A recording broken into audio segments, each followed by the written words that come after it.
And finally, we have the Zapatistas, well, the most clear example of all. We have Mayan assemblies. They existed for hundreds, if not thousands of years. In Zapatista communities, some of you have been there, I presume, everything is being decided through the assemblies. These are the local institutions. And then you have a group of Marxist intellectuals transformed by the process that I call accompaniment, who emerged as leaders of revolution from below. Okay, so if we think about this, I can give you a program of revolution, a real revolutionary program, which is based on these local institutions. I think that, like Zapatistas, we should not, this is number one, take the power of the state. Following the lead of the Zapatistas, we should try to reformulate revolution in a way that it's not an apocalyptic moment that will happen at once, but a sort of unending creation of horizontal, self-governed, self-active bodies. Second thing is, self-governed entities, local institutions, liberatories. Some of them are very old, like Mayan societies, Mayan assemblies, Chiapas. Some of them are new. Soviets were relatively new. So the nature of revolutionary process is that this difference, distinction between old and new self-governed bodies tends to be blurred during the revolution. And finally, and this is point number 3, what is our role? What is the role of people who decide to spend their whole lives on the path of social change? What is the role of the anarchist? And I think the role of the anarchist is to help spread, help create, help maintain local institutions, local laws, and help them live. We can do this only if we settle in particular places, if we go and live in particular places. And if we're living in these particular places, we become trusted friends, comrades.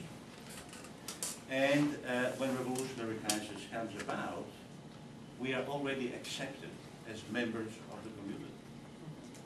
And the model for doing this should be a group of these Mexican intellectuals, die-hard Marxists back in the day, who used to study at Tuna, Mexico City, and who became the Zapatistas, who went to Triangle of La Condona, left all the privileges of the city life, have a relative visit in Mexico City, and moved to live in La Condona and Triangle, and emerged again as leaders of this revolution from the top. So this is a company, and these are these local institutions that I call liberatories. And I think that any successful revolution, any successful attempt of anarchist organizing should rest on these ideas. So, in conclusion, thinking and going back to this idea of revolutionary glimmers, there is a Marxist philosopher, theorist by the name of Andrej Grubacic, who has a very interesting book, The Theory of the Novel. There's a famous sentence there saying, the voyage is over, the travel begins.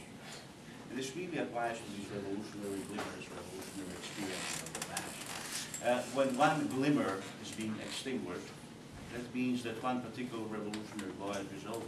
And that means that the beginning, the travel really begins. We have to begin from a need. We have to try to create a society that's going to be created from below, not on the negative, but on the positive, on the very painful and patient, continuous prefigurative creation of new institutions within the Revolution. And I think we had plenty of glimmers. We had enough of glimmers. You know, it's time, and I'm an anarchist. I think it's time to set the world on fire. You know? And who can be better equipped to do that than the anarchists? Thanks.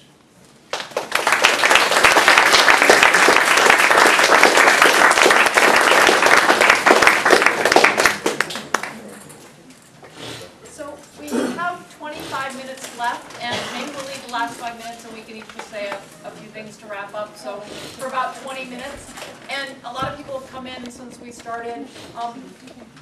There's so many people, and it's always hard to have any kind of conversation. But what might be nice is for other people, we were hoping to create this as sort of a laboratory to get people to think about what hope and sort of a vision of the world would look like over the weekend.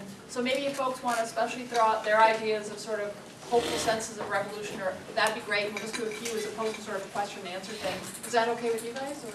Yeah. Okay. And I'll just call on a few people quick that I can see. I'd like to try and tie what each of you said together, and to start with what you said about your 4 goals for prefiguration, re-education, reappropriating imagination, and reconstituting the world. I think that what Paul was saying about study groups would be a great way to do that, because I think that study groups could be what people need is social networks and places where people can come together and figure out what their commonalities are and what their common goals are, and that can also be you can have a sense of defense for each other, you know, mutual aid and solidarity within a group that you know,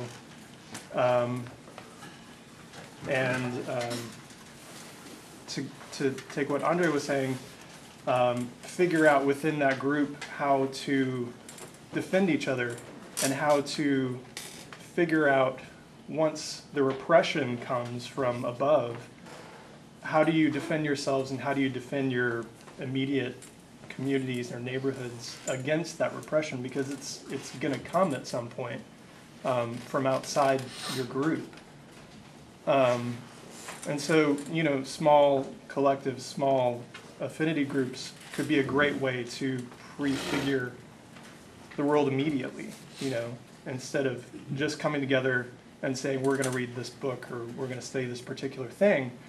Having, above and beyond that, forming networks that can support each other immediately with the thought of, you know, going out as soon as possible and putting that into action, you know.